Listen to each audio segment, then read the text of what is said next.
One person, it's, I love being in a huge machine that everybody recognizes the name of the organization I work with because there's so much opportunity for growth and movement and all these things. And then there are other people who are like, I really like seeing the direct impact of what I'm doing. Yeah. I like working directly with clients and seeing immediately the impact of my work.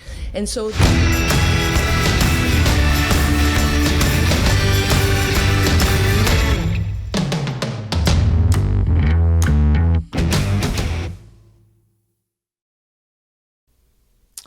Jocelyne Morin-Nurse, welcome. Thanks for being on the podcast today.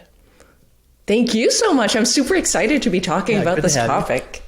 I know. So for those of you who don't know, I can tell you a little bit about Jocelyne. She has been called an architect of success, possessing an impressive understanding of business. That's a quote. In a career that took her from public service to entrepreneur to CEO of a software company while growing her own leadership training company, she found a passion for impactful leadership, employee empowerment, sustainable growth, and business agility. Has led a team of 40 plus members, managed operations through crises and transformation, redesigned recruiting processes, and overhauled business financials, leading to profitability and measured growth. Through her company, Accentious, she teaches leaders how to attract and retain top talent, leading to sustainable growth through impactful leadership, targeted recruiting, and employee empowerment. She's also the chair of a Forbes Business Council. And actually, all that stuff are things I'm trying to do. So you're, whatever it is, 11 steps ahead of exactly the path I'm going down. But as we chatted about before we got on, so we work in software, consulting with mid-market companies. Literally all of them are worried about how to get and attract talent. And you have some great ideas about that. So I've given you a long intro, but I'm worried maybe we can start with maybe what's your version of how you got to where we are now, and maybe we can jump into how building teams was part of that. Yeah, absolutely. So growing a company has various aspects to it, obviously. I mean, we can talk about how we need to attract the right team members. Then it's about elevating and retaining those team members to make sure that we don't have too much turnover, because as we know, turnover is both difficult on operations and financials, all the cost of turnover. And there's also leadership. I mean, if your leaders aren't trained properly, then they won't be in a position to elevate those teams. And then, you've got your environment, what's happening outside. That's going to impact your organization as well. And you've got your financials and your marketing. So you've got so many components that come together to either help or hinder that growth for an organization. And you started with talking about that very first point, and I think that is an essential one: attracting candidates who are most likely to be successful in your organization. Now we say most likely because we don't have a crystal ball, and sometimes we have someone and we think that person's going to be awesome, and then they come into the organization, you're like, oh, well, that didn't show up in the interviews. Yeah. There isn't a crystal ball, because I've been looking for that for a long time. Right? Yeah, I'm hoarding that crystal ball. Yeah. No, there isn't one. So when it comes to really that first step of attracting the team members who are most likely to be successful, I think that very, very first thing to verify is your culture internally the same as it's advertised? So what do I mean by that? When a personality type will be interested in working within your organization, they are looking for something very specific usually. Yes, you do have the odd person who's just like, I just need a job because I need to pay my mortgage. And, sure, that's one thing. But I'm just talking generally, the person who will stay and grow long-term in your organization, they're looking for something specific. And every person is different. One person, it's, I love being in a huge machine that everybody recognizes the name of the organization I work with because there's so much opportunity for growth and movement and all these things. And then there are other people who are like, I really like seeing the direct impact of what I'm doing. Yeah. I like working directly with clients and seeing immediately the impact of my work. And so they may tend to go toward a smaller organization. And so if the way you advertise, let's say you're advertising outside, all your marketing is toward we're people-centric and we love to make a difference and all those things, and you attract that person, and then they get into the organization, and then it's like, okay, here are your KPIs and I want you to meet this and do those stretch goals and do, it's like, that person's not going to be happy. Yeah. They're not going to stay. Right. So that's that very first aspect, I would say. Yeah. Well, it's funny because that's actually something we've been working on here is that we feel like that you inadvertently make a promise, like the brand is a promise to do something. Yes. And it's funny. Recently, I found myself during interviews going, I wonder how true this actually is. And if anything, no one can get anything 100% right, but we're looking at okay, well, if we had to close the gap, what are the things we'd have to work on? And so, because we want it to be, we want to be able to project something that is true and transparent. Yeah. And my guess is most companies are not in alignment about that. So when you discover that, right, what are the things that you do to close the gap and get it to be more true? Well, just first be realistic about what your culture is. Some people have this idea, the aspirational idea. Here are our core values. This is what we would like to be. Okay, but you're not. Yeah. Do you just aspire to that? Is that something that like your own personal stretch goal for your organization? Mm-hmm. Like that's one thing. And if you really want to get there, that's fine. But you have to be realistic about where you are today and what are your true lived everyday values today. And one of the mistakes I would say in where people are adopting, people-centric values is that they think, for some, that it requires no accountability. That, oh no, people-centric just means we have to focus on the people all the time. Yes, and there has to be this employer-employee understanding, where that understanding is, as an employer, I promise that I will provide you with, this set of core values where I will give you an opportunity to grow as a human being, where you will be allowed to make mistakes, where I will support you as your whole self, not just you have to be this career version when you're at work and this, keep your personal self elsewhere. And I will provide you with as good benefits as I can, as fair wage as I can. And in return, you're going to show up on time. You're going to deliver quality work. Be a good team member. You're going to collaborate and all those things. And so we need to have that understanding. So if we're going to be looking at values and saying, okay, I need to change the culture within my organization, have that understanding of you need those two things. You need to have the employer-employee contract, understanding, and then say, okay, how do we want work to feel? And how is that going to serve the mission? Where do I want my organization to be? What is the mission of the organization? And how can I best serve my clients? Because at the end of the day, if all those things, this big, beautiful culture doesn't serve the clients, the organization's not going to survive. Right, absolutely. It's funny. You mentioned a term a couple of times that I kind of have a reaction to, and that's the idea of like stretch goals. And I always feel like stretch goals are like a way for the company to go, here's what we really want, but here's what we're going to say we want, kind of thing. And really, like, does anyone ever actually get those? So we don't have those just because it's like, here's just what we actually want you to do, and that's it. We don't not somehow find a way to be like miraculously 20% more efficient. Just do the stuff we ask you to do, and you're fine. And I think that's maybe getting more real about what you're actually expecting. And I love your idea about what should work feel like, because it should feel reasonable and accomplishable. It shouldn't feel like an insurmountable sort of giant hill. Those are really interesting points. Yeah, and it's interesting because when I first was introduced to this idea of stretch goals, I think it was, I'm trying to remember the name of the book now, but anyway, so it was in this book, and they were talking about, well, if you have these stretch goals, then your team members will accomplish more because they're aiming for a higher goalpost. And that most of the stretch goals they shouldn't be able to achieve, because if they do achieve them, then you didn't set the bar high enough. And I'm kind of like, that's depressing. Like it's a hamster wheel. Yeah, right. Yes, I don't want to always be failing and not reaching my goals. Yeah. No, I want to check that box and say, yes, I did it. Yeah. The other thing I really like, because I feel like organizations make this mistake too, is the idea that value should come out of what you're doing. And like, if you should be able to look within your company and find people who exemplify something, as opposed to invent some other shadow company that has these other like different, maybe better goals that are aspirational, because then you're not living in reality. And I'm curious how often you see that happening.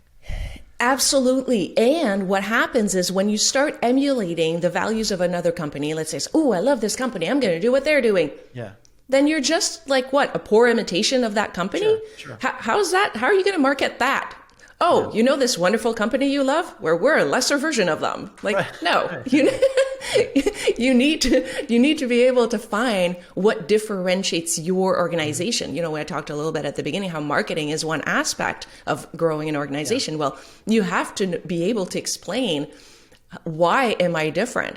And if you're not clear on why your organization is different, then how are you going to explain the value to the clients? Right. You know, they may be like, well, I could be paying for your services at this cost, but look at this other organization who costs half the price that you cost. So why would I pay more for you? Well, you have to understand why. Yeah. Exactly. So let me ask you this. So one of the other things that I know you like to talk about is if you think about the company has a gap between where they are and they want to get to, one of the ways you're going to get there is through like open, honest, like conflict and sorting things out. Yes. And that is something that most people are terrified to do. So I'm curious for you, like maybe talk about, so an organization that isn't where they want to be and probably how they get there is through a little bit of internal conflict and discussion. Talk about what that is and how they might be successful doing it. Yes, I actually talk about that a lot, embracing healthy conflict as a tool for team growth. I really believe in that. And it all comes though, to be able to do that, it starts with that culture. It starts with attracting individuals who have that mindset of being willing to embrace growth, hear feedback, and if they feel supported, as opposed to if they say, let's say an organization that advertises itself as, yes, we listen to you and we care about our team members. But when they come in their meeting and then they propose, let's say, a new initiative or a solution, and then the leader's like, no, we're going to do my idea instead. Yeah. And then that person's not going to be interested in sharing their ideas. They're just going to feel shut down. So it comes back again to creating that culture where it elevates team members. And so they feel that they trust that if they share something, that at least it's going to be listened to and really heard. And I'm not saying that leading by consensus, like I don't believe in that. You can't. At the end of the day, one person has to be responsible for the decision. And it's not always going to be the popular decision. Yeah. At the same time, the leader has to be able to listen, truly listen to what the team members have to say. They're usually the ones who are the first ones to notice something because they're right there in the thick of the work, and they are going to see things that we're not always going to see because we're not constantly in that daily operation. Right. So to come back to that idea of building that trust, so to be able to have productive, like healthy conflict, it has to come from a place where we trust that we're on the same side. We trust that even though the conversation may get passionate, that we both want what's best for the organization. We will both want to find ways that are going to grow the organization or benefit the clients, benefit team members, something like that. So for our audience who might be CEOs of companies who are saying to themselves right now, I think I've probably done that before. I think I've probably said, let's do my idea. What are some maybe symptoms and some ideas for how to change behaviors or like create a place for people to be able to speak up like that? I would say coming back to that idea of embracing healthy conflict. And so how does that play out? There's a situation you're looking for solutions, and usually you'll have a committee of some sort. And so you sit down with your team members, your team leaders or whatever, and then you talk about the situation, what the problem is, what you're trying to solve, and what are the implications. And then it's getting those perspectives, but listening in an open-minded way, not to try to, because I know I'm guilty of it too. When I hear people propose solutions, I start thinking about, oh, okay, this could be this could be that. Oh, this won't work because of this. So, shh, quiet the mind, listen, take in the information. Don't try to justify as people are bringing ideas. And that helps also the team member feel valued because, okay, you're truly listening to what I'm saying. You're not just coming up with objections as to why my idea won't work. And so it's that first aspect. And it's being comfortable with, of course, there's always, you want to put filters. I don't believe that being completely candid is necessarily the way to go. I think that we still require self-regulation. We still require to put on a little bit of a diplomatic filter when we have these discussions, but it's leaning into having as honest as possible in a respectful manner, having those discussions. And when ideas are different, hearing them say, okay, I'm hearing what you're saying. Here's what I think. In building on what they're saying, that whole improv thing, the yes and. So somebody comes with an idea, so okay, yes, I'm hearing it. And what if, and then propose your solution, and kind of having those types of conversation. And it's being comfortable with the discomfort of having a passionate conversation where both people truly believe in what they're saying. And then what I've found as well is pushing for that third solution. Like when I have my idea, the team member has their idea, we're both very passionate about our point of view, but we both recognize, okay, we're on the same side. How do we get to that idea that we both feel would work well? And it's not necessarily compromise. It's not like, well, I'll take half of your idea and half of mine. It's truly finding, it's like, okay, you've got your point of view, which is completely different than mine. Let's push and see, can we find another solution that's completely different? And I found that usually it's the best one. Yeah. I got advice from a coach once that I think about a lot, which is if you want to be right all the time, you'll end up just doing everything yourself. Right? It's like at a certain point, like not that compromise has to be, a surrender of your idea, but a collaboration of your idea that makes it better and different. Just because it wasn't yours, sometimes people get really attached to the ownership of the idea and like I need to own this success. And I got to say, for me, like I was probably like that for a long time. And when I finally let go of it, it's like all these people are better at these pieces than I am, and it's so much more enjoyable to watch that happen. And I probably gotten to a point where I just sort of let them run with it because they're obviously being more successful with it than I would have been. And you have to discover that probably to understand it and feel it. Absolutely. And that's exactly what happens. If the leader comes in and always trying to find their own solutions, that's exactly what's going to happen. The team members are not going to feel valued. Right. Reality is, usually team members have worked elsewhere. They have other experience. They may have owned their own businesses that potentially have failed. They may, had success and sold their business. Who knows? And a lot of leaders make the mistake of kind of thinking that, no, the person is brand new to the world and whatever they've done here is the only experience they have.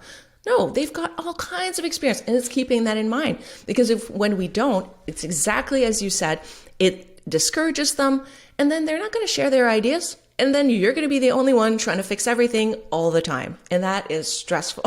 Yeah. I'm curious, given that you work with people to do this kind of change in their businesses, can you think of a story of a time of someone who was really stuck on, wanting it to be their idea or not embracing conflict, and then finding a way to do it, and then coming out the other side much more successful? Well, I think I'm just going to pick something that relates to me, to not put anybody else in that. Wonderful. Because I've certainly been in that situation as well, where I felt that, and I think it was more, I don't do this much now, I hope, but there was a time when I was a newer leader where I think it came from a place of me wanting to prove to myself that I was a capable leader. And in time, with experience, and successes, I've built a lot of self-confidence in my abilities. But I think that a lot of new leaders, and I know I was that type of leader, I really struggled with accepting feedback, because it was almost as though if the team member had a better idea than me, then I felt that I wasn't a good leader because I should have had that idea. I should have seen what they saw. I should have understood like they did. And oh no, maybe like on a subconscious level, maybe they should be the leader and I don't belong here. Yeah. And so in time, it was seeing the success and building that confidence. Now I'm like, you have a better idea. Awesome. Great. Love it. Let's implement your thing. And and what happens now is that team members are always coming to me going, and it's wonderful because you have eyes everywhere. Instead of my eyes trying to be everywhere, I have eyes everywhere because team members are like, yeah, you're going to listen to me. And then they bring stuff and I'm like, oh, thank you so much for bringing that up. I was not aware of that. And it's great as opposed to before. And I think it just came from that place of lack of self-confidence as a new leader. Well, thanks for sharing that about yourself. I always feel more comfortable about that too, because it's like I can own all the dumb stuff I've done. So I'm curious, maybe as a topic to think about at the end of our conversation here, the recruiting process is something that I know a lot of people work on, and I feel like, we talked about there is no crystal ball, but then I didn't ask you. So what's the answer? It sounds like you might have some strategies around how to do that better and more intelligently. Absolutely. One of the ways is, first of all, recognizing what your true needs are. Sometimes when you're looking at your team, I always feel when someone leaves, I take it as an opportunity to revisit things. And it's like, okay, do I need someone that was essentially like a clone of the person that I had before? Is it someone that actually I'm seeing now that time has changed the organization and therefore we no longer quite need that role? Now we need this or do I need something that would complement this other team more? So first it's kind of really identifying like what is your actual need right now? And just because you had a title at one point doesn't mean that it's going to serve the organization today. So that's a good time to revisit that. The other thing is really looking at the recruiting process itself to make sure that it's not infused with our own filters and our own triggers, in the sense that we're humans, we're people too. And just because we happen to be running the recruiting process doesn't mean that we won't be infusing it with our own biases. And so we need to take a look at it and bring other people on to make sure that we're not doing that. And there is this tendency, and to be aware that, and that's why I come back to know what your true needs are, because the interviewers have a tendency to hire people who remind them of themselves. It's like, I like that person. Of course you do. You're a clone. And sometimes that's what you need, but it's not always what you need. So being aware of that as well is really important. No, it's really funny. I know one of the worst things that ever happened to me in business was that my first few hires were great, and I thought I was a hiring genius. And then the law of averages kicked in, and my next few were terrible. And it's just like you realize that you kind of need extra help. And I was hiring for myself. I was looking for more of those kinds of people. So that's actually really important. I'm curious your take on this. One of the things we figured out is that some of the ways we were looking for in advertising roles ended up turning entire groups of people away. And we learned things like when you so we're in software, as you're very familiar with in your background, that if you ask for like really specific things, like a lot of times certain groups will be like, oh, I don't have 3 years, so I'm not going to do it. Whereas other people, oh yeah, I don't care, I'll fake it. And so, we've really tried to rethink how we're doing that so that we attract a more diverse group of people. I'm curious what your thoughts are on that and how to be more effective there.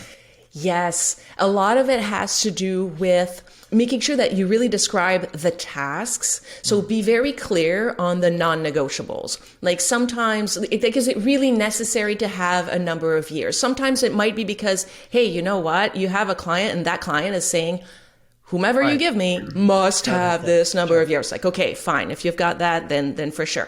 But is it really necessary? It could be just because someone's been doing it for a long time doesn't mean they're good at it. It just means they've been at it for a while.